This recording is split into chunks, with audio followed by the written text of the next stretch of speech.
यह कहानी भोलू और भोलू की माँ सीता की है।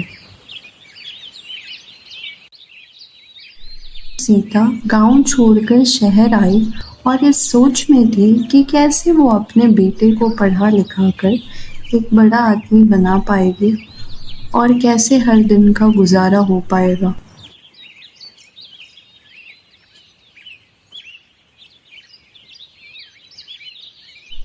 सीता घर घर काम करके पैसे कमाती और अपने बच्चे भोलू को पढ़ाती। भोलू भी पढ़ाई में बहुत होशियार था।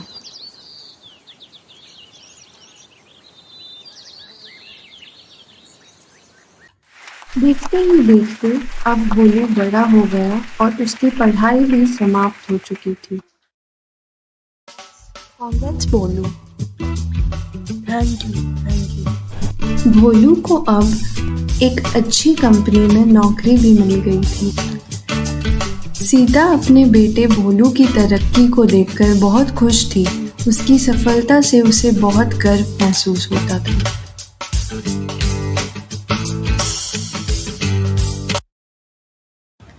बेटा भोलू, ये काम वगैरह तो होते रहेगा।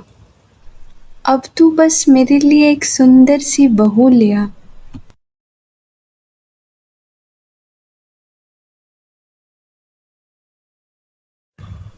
भोलू रितु और उसकी माँ से अपनी माँ की जान पहचान करवाता है। माँ, ये रितु और उसकी माँ है। नमस्ते बहन जी। नमस्ते नमस्ते। भोलू की माँ को रितु पसंद आती है और दोनों की शादी हो जाती है।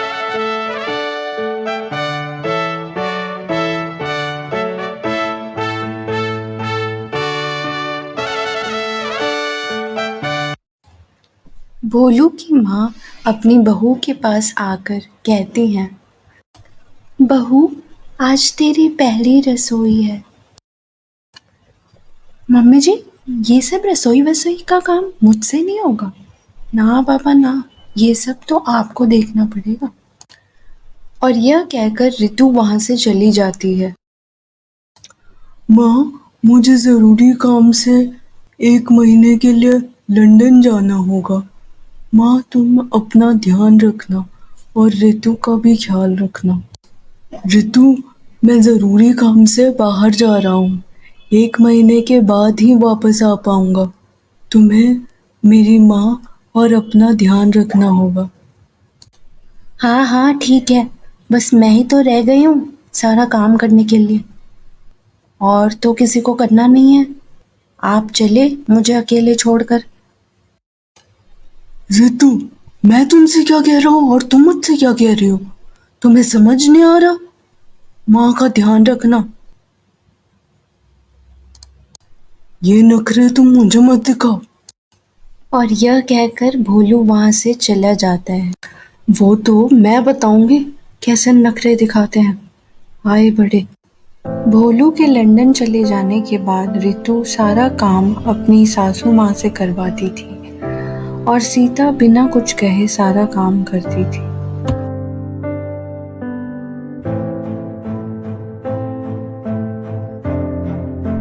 देखते ही देखते 1 महीना बीत गया। अब भोलू के आने का समय था। जब भोलू घर आया तो उसने देखा रितु लेटकर आराम से सोफे पर टीवी देख रही है और उसकी माँ बेचारी काम कर रही है। यह देख उसे बहुत गुस्सा आया। रितु, ये मैं क्या देख रहा हूँ? माँ से काम करवा रही हो, खुद मजे से लेटकर टीवी देख रही हो। तुम्हें शर्म नहीं आई बूढ़ी माँ से काम करवाते हुए? मुझे क्यों शर्म आएगी? वैसे भी वो करती ही क्या है? अगर काम ही कर लेंगी तो क्या चला जाएगा। रहने दे बेटा, बहू को कुछ मत बोल। इसमें इसकी क्या गलती? वैसे भी मैं सारा दिन ऐसे ही तो रहती हूँ। अगर काम ही कर लूंगी तो क्या चला जाएगा। अरे नहीं माँ, इसके भाव कुछ ज्यादा ही बढ़ गए हैं।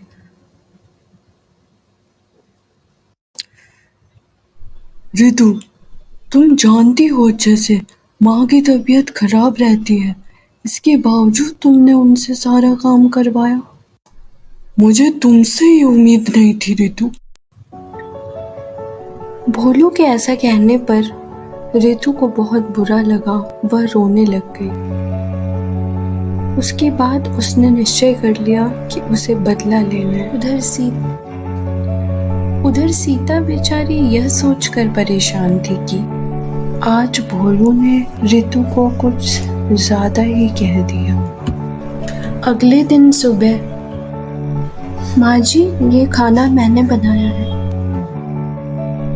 सीता यह सोचकर दंग रह गई कि बहू ने इतना सारा खाना अकेले कैसे बना लिया, परंतु असल में बात तो कुछ और ही थी। अब यह जहर मैं खाने में मिला दूंगी, जिससे कि वो बुढ़िया हमेशा के लिए सो जाएगी।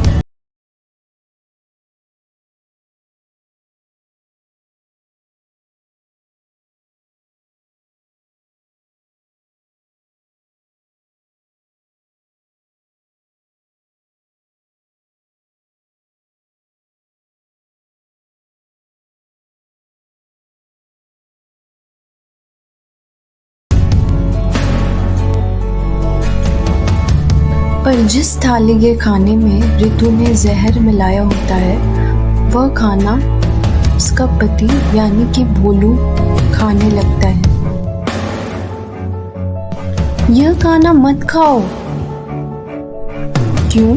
जब मेरी बीवी ने इतने प्यार से खाना बनाया है तो मैं क्यों ना खाऊं? मैं तो खाऊंगा। जहर मिला हुआ खाना खाकर भोलू को गले में अजीब सी बेचैनी होने लगती है। रितु, तुमने खाने में कुछ मिलाया था क्या? भोलू बेहोश हो जाता है और उसे हॉस्पिटल में एडमिट करना पड़ता है। डॉक्टर बताते हैं कि उसकी हालत बहुत ज़्यादा खराब है। रितु अपने आप को इन सब चीज़ों के लिए जिम्मेदार मानती है और सारी बातें अपनी सासू माँ को बताती है। भोलू की तबीयत और भी ज़्यादा खराब होती जाती है और डॉक्टर बताते हैं कि उसे ऑपरेट करने के लिए 10 लाख रुपए की ज़रूरत पड़ेगी। रितु अपने आप को बहुत कोसती हुई कहती है कि सब कुछ मेरे कारण हुआ है और बहुत रोती है। उधर भोलू की माँ सीता कुछ पैसे उधार लेती है, जिससे कि वह अपने बेटे का ऑपरेशन करवा सके। बेटा, अपने आप को दोष देना बंद कर। मैं मानती हूँ कि तूने गलती की है और उस गलती का पछतावा भी है तुझे, तो अपने आप को दोष मत दे, सब कुछ ठीक हो जाएगा। माँ, अगर ये ठीक नहीं हो पाए तो मैं कभी भी अपने आप को माफ नहीं कर पाऊंगी। ये सब कुछ मेरे कारण हुआ है। माँ, हो सके तो मुझे माफ कर देना। अब भोलू बिल्कुल ठीक होकर घर वापस आ जाता है और रितु उससे माफ़ी मांगती है।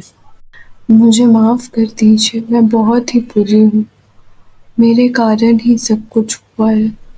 मैं अब से ऐसी गलती दोबारा कभी नहीं करूँगी। रितु, मेरे लिए इतना ही बहुत है कि तुम्हें अपनी गलती का पछतावा है, क्योंकि जो तुमने किया है वो बहुत गलत है, पर इसके बाद भी मैं तुम्हें माफ कर रहा हूँ। रितु में अब काफ़ी बदलाव आ जाता है। वह घर के सारे काम के साथ साथ सभी का ध्यान अच्छे से रखती है और भोलू का परिवार खुशी खुशी रहने लगता है।